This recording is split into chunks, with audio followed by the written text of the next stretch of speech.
ఇప్పుడు అతనికి మాట్లాడడమే చేత కావడం లేదు. మత్తిగా మాట్లాడుతున్నాడు. మొన్న ఒక వీడియోలో మాట్లాడాడు, నేను గణపతి దగ్గర ఉన్నాను, నేను గణపతి పూజలో ఉన్నాను, నేను సారీ చెప్తున్నాను, నన్ను క్షమిస్తే మీరు బాగుంటారు, లేకపోతే నా నాలుగు మీద మచ్చలు ఉన్నాయి, నా నాలుగు మీద వంకాయ ఉంది, గోంగూర ఉందని మాట్లాడాడు. ఒక్కటి చెబుతున్నాం మేడం, గణపతుడి పేరెత్తే అర్హత కూడా ఆడికి లేదు.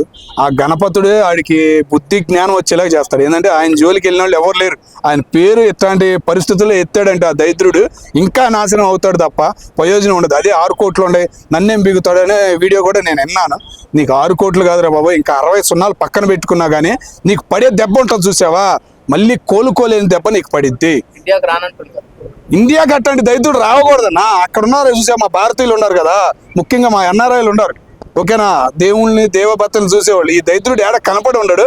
కంపల్సరిగా ఆడికి బుద్ధి చెప్పాలి అని చెప్పేసి నేను ముఖ్యంగా కోరుకుంటున్నాను అన్న, మా ఎన్ఆర్ఐలు అందరినీ కూడా.